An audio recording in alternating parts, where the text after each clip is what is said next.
Agora vamos para outro termo que é a respeito da vida, a defesa da vida, que as pessoas já devem entender o que eu quero dizer. Desde quando a vida tem que ser defendida? Eu vou tratar um texto primeiro, que vai estar lá, que Deus vai dar um ordenamento para Noé e sua família, e vai falar a respeito da inocência da vida, o direito à vida. Ele vai falar o seguinte aqui em Gênesis 9:6. Quem derramar o sangue do homem, pelo homem o seu sangue será derramado, porque Deus fez o homem conforme a sua imagem. Aqui Deus está defendendo para Noé e seus filhos não acontecer mais assassinatos como acontecia naquele tempo lá do período pré-diluviano. O primeiro assassinato que teve, Caim contra Abel.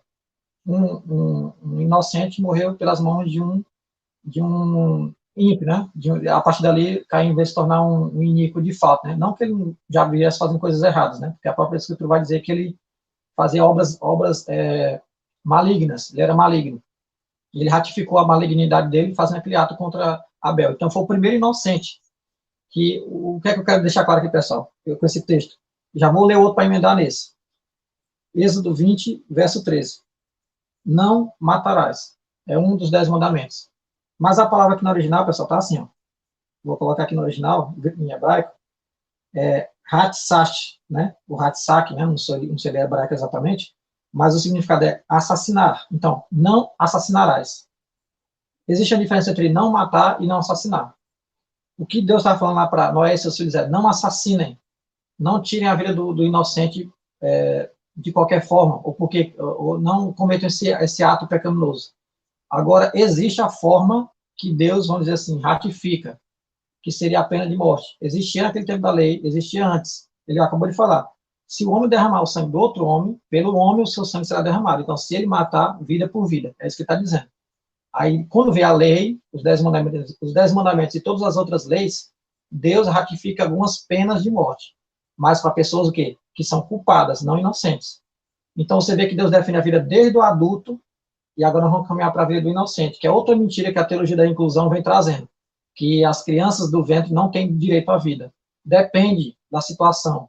Não é morte, não é assassinato, não é pecado aquilo que está sendo feito. Vamos ver agora aqui no texto, vou emendar com outro texto aqui, Gênesis capítulo 25, verso 22, que vai dizer o seguinte.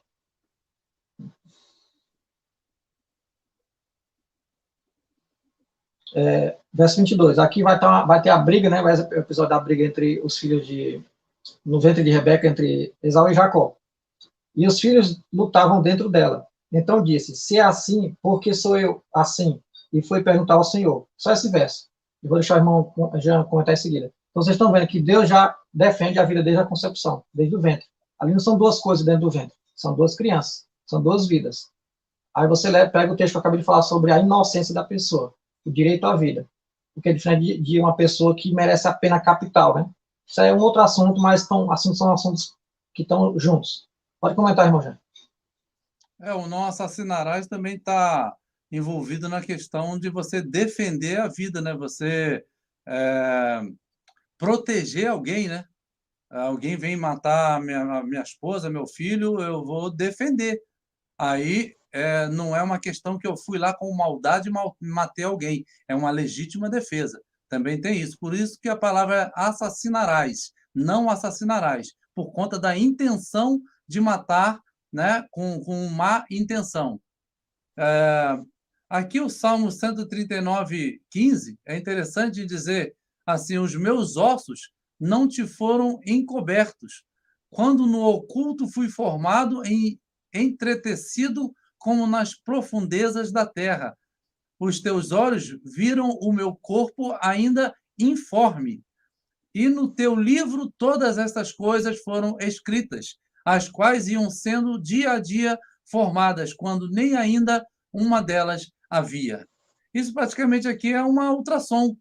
É uma ultrassom num tempo em que não sabia-se nada, praticamente a gente tem ideia, né, que não sabia-se nada da ciência, mas aqui ele já está dizendo que o corpo ainda informe, sem forma nenhuma, e Deus já via vida, já via a formação do ser humano ali. Então, é baseado nesses textos que a gente vai entender que devemos privilegiar a vida. E Satanás está brincando com o ser humano e fazendo do próprio ser humano aquilo que ele é assassino desde o princípio, disse Jesus. Jesus disse que Satanás é assassino desde o princípio. Então, ele está hoje fazendo com que a humanidade seja assim para afrontar a Deus.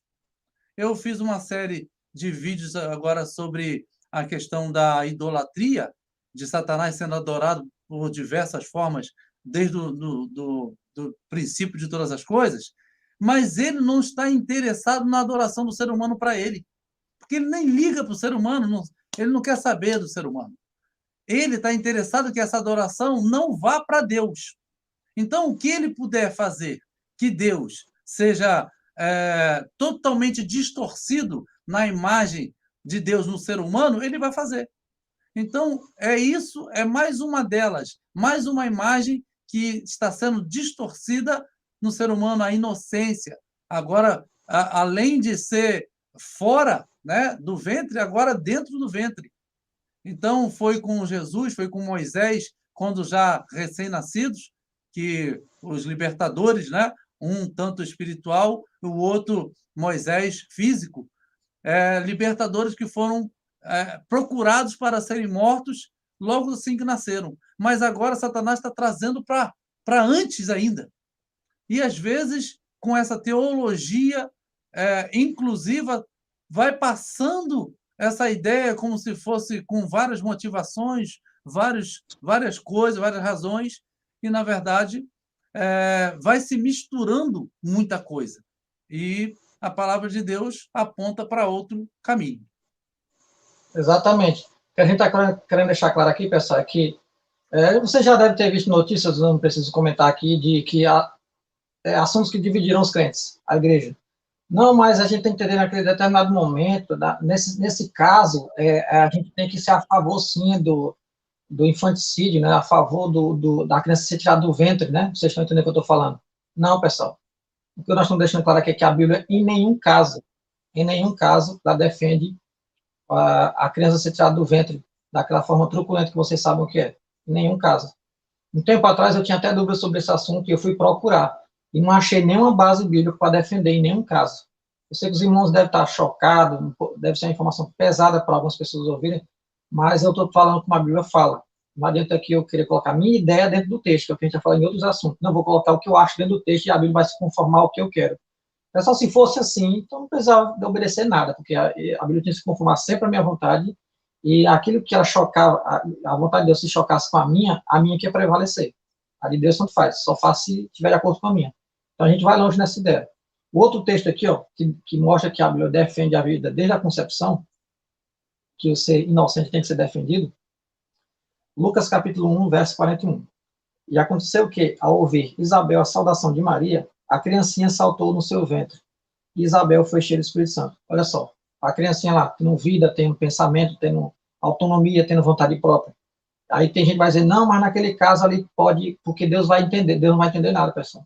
Tem muita gente aí que vai pagar caro, porque, volta de novo para o texto lá de Gênesis, por isso que eu peguei o texto lá de Gênesis, quando Deus falou para Noé, não derrama o sangue do homem, porque da mesma forma vai acontecer com ele. Ou seja, é vida por vida, é isso que Deus está falando. Você vai pagar pelo que você está fazendo. Você não pode fazer isso, porque é a imagem e semelhança de Deus. A vida tem que ser defendida, desde a concepção e até depois de velho, depois de adulto, se a pessoa também foi inocente, né? Não que se fosse culpado tem que sair por aí também esfacelando todo mundo, mas que existe uma diferença entre o inocente e o culpado. Existe a pena capital para o que é culpado e existe o defesa à vida para aquele que é inocente. A gente não pode botar em equivalência esses dois tipos de pessoas.